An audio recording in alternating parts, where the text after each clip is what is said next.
Hello friends, welcome back to my channel. ಎಲ್ಲರೂ ಹೇಗಿದ್ದೀರಾ? ಎಲ್ಲರೂ ಆರಾಮಿದ್ದೀರಾ ಅಂತ ಭಾವಿಸ್ತಾ ಇವತ್ತಿನ ವಿಡಿಯೋನ ಸ್ಟಾರ್ಟ್ ಮಾಡ್ತಾ ಇದ್ದೀನಿ. ನೀವೇನಾದರೂ ಫಸ್ಟ್ ಟೈಮ್ ನನ್ನ ವಿಡಿಯೋನ ನೋಡ್ತಾ ಇದ್ದರೆ ದಯವಿಟ್ಟು ಸಬ್ಸ್ಕ್ರೈಬ್ ಆಗಿ, ಹಾಗೆ ಪಕ್ಕದಲ್ಲಿ ಕಾಣ್ತಾ ಇರೋ ಬೆಲ್ ಬಟನ್ನ ಕ್ಲಿಕ್ ಮಾಡಿ.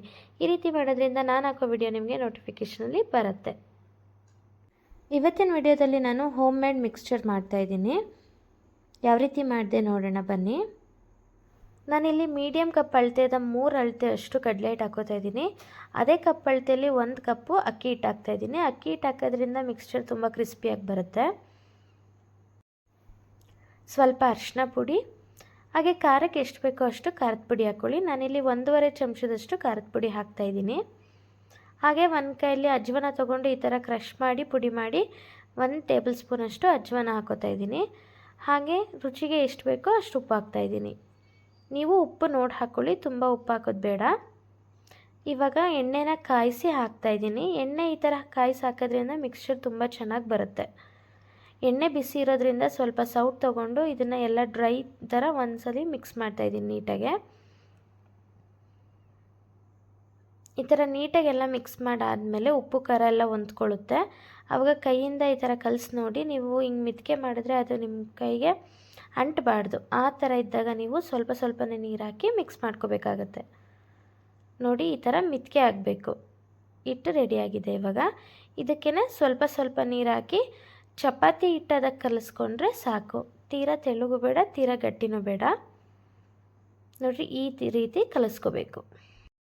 ಹಿಟ್ಟು ಕಲಸಿ ತುಂಬ ಹೊತ್ತು ಬಿಡಬಾರ್ದು, ಯಾಕಂದರೆ ತುಂಬ ತೆಳ್ಳು ಆಗುತ್ತೆ. ನೆಕ್ಸ್ಟು ಚಕ್ಲಿ ಒಳ್ಳೆಯಲ್ಲಿ ತುಂಬ ರೀತಿ ಮಿಕ್ಸ್ಚರ್ದು ಪ್ಲೇಟ್ ಸಿಗುತ್ತೆ. ನಾನು ಈ ಸೈಜಿನ ಪ್ಲೇಟ್ ಯೂಸ್ ಮಾಡಿಕೊಂಡು ಇವತ್ತು ಮಾಡ್ತಾಯಿದ್ದೀನಿ. ಸ್ವಲ್ಪ ದಪ್ಪ ಮಿಕ್ಸ್ಚರು. ಪ್ಲೇಟಿಗೆ ಹಿಂದೆ ಮತ್ತು ಮುಂದೆ ನೀಟಾಗಿ ಆಯಿಲ್ ಹಚ್ಬಿಟ್ಟು, ಮತ್ತು ಚಕ್ಲಿ ಒಳಗೆ ಕೂಡ ಒಳಗಡೆ ಎಲ್ಲ ನೀಟಾಗಿ ಆಯಿಲ್ ಹಚ್ಕೋಬೇಕಾಗತ್ತೆ. ಯಾಕಂದರೆ ಹಿಟ್ಟು ಹಾಕಿದ್ದು ಚಕ್ಲಿ ಒಳ್ಳಿಗೆ ಅಂಟಬಾರ್ದು ಅಂತ. ನೀಟಾಗಿ ಬರುತ್ತೆ ಮಿಕ್ಸ್ಚರ್ ನಾವು ಹಾಕಿದಾಗ. ಈ ಥರ ಪ್ಲೇಟ್ ಫಿಕ್ಸ್ ಮಾಡಿ ಚಕ್ಲಿ ಒಳ್ಳಿಗೆ ಹಾಕ್ತಾಯಿದ್ದೀನಿ.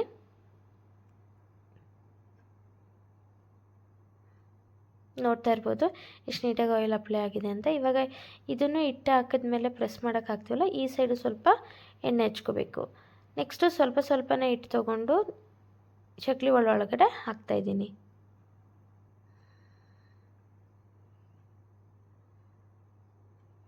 ನಾನಿಲ್ಲಿ 2-3 ಸತಿ ಹಾಕ್ತಾಯಿದ್ದೀನಿ. ನೀವು ಬೇಕಾದ್ರೆ 3 ಸತಿ ಹಾಕೋದನ್ನ ಒಂದೇ ಸತಿ ಸ್ವಲ್ಪ ದಪ್ಪ ಮೆತ್ತಿಗೆ ತೊಗೊಂಡು ಹಾಕ್ಬೋದು. ಬಿಗಿನರ್ಸ್ ಇದ್ದರೆ ಸ್ವಲ್ಪ ಕಷ್ಟ ಆಗುತ್ತೆ ಅಂತ ನಾನು ತೋರಿಸ್ತಾ ಇರೋ ಥರನೇ ಮಾಡಿ. ನೆಕ್ಸ್ಟ್ ಇದನ್ನು ಅದರೊಳಗೆ ಇಟ್ಬಿಟ್ಟು ಪ್ರೆಸ್ ಮಾಡೋಕ್ಕೆ ರೆಡಿ ಹಾಕುತ್ತೆ.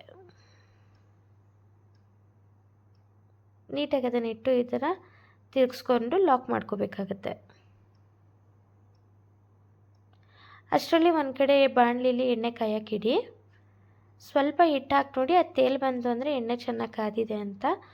ಇವಾಗ ಎಣ್ಣೆ ಕಾದಿದ ಮೇಲೆ ಸ್ವಲ್ಪ ಲೋ ಫ್ಲೇಮ್ ಮಾಡಿಕೊಂಡು ಈ ಥರ ಮಿಕ್ಸ್ಚರ್ನ ಹೊತ್ತಿ, ಯಾಕಂದರೆ ಅವೇ ಕೈಗೆ ಹೊಡೆಯೋ ಚಾನ್ಸಸ್ ಇರುತ್ತೆ. ಅದಕ್ಕೆ ಒಂದು 2 ಮಿನಿಟ್ಸ್ ಬಿಟ್ಟು ಆಮೇಲೆ ಇದನ್ನು ಈ ಥರ ಒಂದ್ಸಲಿ ಮಡ್ಚಿ ಹಾಕಿ, ಆವಾಗ ಎಣ್ಣೆ ಚೆನ್ನಾಗಿ ಬೇಯುತ್ತೆ.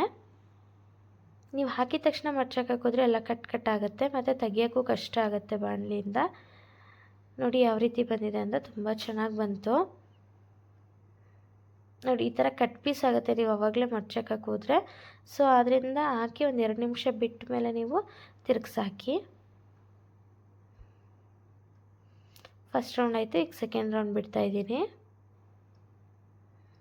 ಸ್ವಲ್ಪ ಅಗಲ ಬಾಣಲಿ ತೊಗೊಂಡು ಮಾಡಿದ್ರೆ ತುಂಬ ಒಳ್ಳೆಯದು. ಯಾಕಂದರೆ ನೀವು ಚಿಕ್ಕದಿಟ್ಟರೆ ಸ್ವಲ್ಪನೇ ಮಾಡ್ಕೋಬೇಕಾಗತ್ತೆ. ನಾನು ಹಾಕಿರೋ ಕನ್ಸಿಸ್ಟೆನ್ಸಿಗೆ ನನಗೆ 1 kg ಮಿಕ್ಸ್ಚರ್ ಆಯಿತು. ನೀವು ಈ ಕ್ವಾಂಟಿಟಿಲೇ ಹಾಕ್ಕೊಂಡ್ರೆ ನೀವು 1 kg ಮಿಕ್ಸ್ಚರ್ ಮಾಡ್ಕೋಬೋದು. ನೋಡಿ, ಸೆಕೆಂಡ್ ರೌಂಡ್ ನಾನು ಮಿಕ್ಸ್ಚರ್ ತೆಗೆದೆ. ಇವಾಗ ಸ್ವಲ್ಪ ತಣ್ಣಗಾದ್ಮೇಲೆ ಕೈಯಿಂದ ಚೆನ್ನಾಗಿ ಪುಡಿ ಮಾಡ್ಕೋಬೇಕು. ನೋಡ್ತಾ ಇರ್ಬೋದು ಮಿಕ್ಸ್ಚರ್ ಯಾವ ರೀತಿ ರೆಡಿ ಆಯಿತು ಅಂತ. ನೆಕ್ಸ್ಟು ಈ ಥರ ಒಂದು ಸ್ಟೀಲ್ ಜಾಲರಿ ತೊಗೊಂಡು ನಾವು ಇದಕ್ಕೆ ಮೇಲ್ಗಡೆ ಹಾಕೋ ಇಂಗ್ರೀಡಿಯೆಂಟ್ಸ್ನೆಲ್ಲ ರೆಡಿ ಮಾಡ್ಕೊಳ್ತಾ ಇದ್ದೀನಿ. 1 ಕಪ್ಪು ಕರ್ಬೇವಿನ ಸೊಪ್ಪು ಈ ಥರ ಚೆನ್ನಾಗಿ ಎಣ್ಣೆಲಿ ಕರೆದು ಹಾಕ್ತಾಯಿದ್ದೀನಿ. ಡೈರೆಕ್ಟಾಗಿ ಎಣ್ಣೆಲಿ ಹಾಕೋದ್ರಿಂದ ತೆಗಿಯೋಕ್ಕೆ ಕಷ್ಟ ಆಗುತ್ತೆ. ಅದರಿಂದ ಈ ಥರ ಸ್ಟೀಲ್ ಜಾಲರಿ ತೊಗೊಂಡು ದೊಡ್ಡದು ಈ ಥರ ಫ್ರೈ ಮಾಡಿಕೊಂಡು ಒಂದೊಂದು ಐಟಮ್ ಆ್ಯಡ್ ಮಾಡ್ತಾಯಿದ್ದೀನಿ. ಕರ್ಬೇವಿನ ಸೊಪ್ಪು ಆಯಿತು. ನೆಕ್ಸ್ಟ್ ಇಲ್ಲಿ ಹುರ್ಗಡ್ಲೆ ಹಾಕ್ತಾಯಿದ್ದೀನಿ. ನೀವು ಕಡಲೆಪಪ್ಪು ಅಂತಾರೆ ಒಬ್ಬೊಬ್ಬರು, ನಾವಿಲ್ಲಿ ಹುರ್ಗಡ್ಲೆ ಅಂತೀವಿ. ಸೊ ಕಡಲೆನೂ ಸ್ವಲ್ಪ ಎಣ್ಣೆಲಿ ಕರೆದ್ಬಿಟ್ಟು ಅದಕ್ಕೆ ಹಾಕ್ತಾಯಿದ್ದೀನಿ. ನೋಡ್ತಾ ಇರ್ಬೋದು ಎಷ್ಟು ಚೆನ್ನಾಗಿ ಫ್ರೈ ಆಯಿತು ಕಡಲೆ ಅಂತ.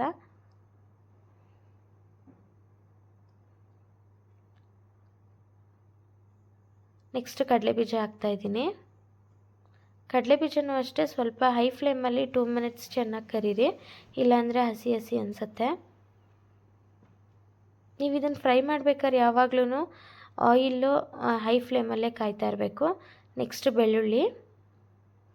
ಬೆಳ್ಳುಳ್ಳಿನ 1 ಗೆಡ್ಡೆ ಬೆಳ್ಳುಳ್ಳಿನ ಸುಲಿದು ಚೆಜ್ಜಿಬಿಟ್ಟು ಹುರಿದು ಹಾಕ್ತಾಯಿದ್ದೀನಿ. ಎಲ್ಲ ಐಟಮ್ಸ್ ಹಾಕಾದ್ಮೇಲೆ ಒಂದು ಸಲ ನೀಟಾಗೆ ಮಿಕ್ಸ್ ಮಾಡಿ. ನೋಡಿ ರೆಡಿ ಆಯಿತು super and tasty home made mixture. ಮನೇಲಿ ಒಂದು ಸಲ ಟ್ರೈ ಮಾಡಿ ನೋಡಿ. ಆಚೆ ತಂದು ತಿನ್ನೋದಕ್ಕಿಂತ ಈ ಥರ ಟ್ರೈ ಮಾಡಿದ್ರೆ ತುಂಬ ಚೆನ್ನಾಗಾಗುತ್ತೆ. ರೆಸಿಪಿ ಇಷ್ಟ ಆದರೆ ಲೈಕ್ ಮಾಡಿ, ಹಾಗೆ ಸಬ್ಸ್ಕ್ರೈಬ್ ಮಾಡಿ.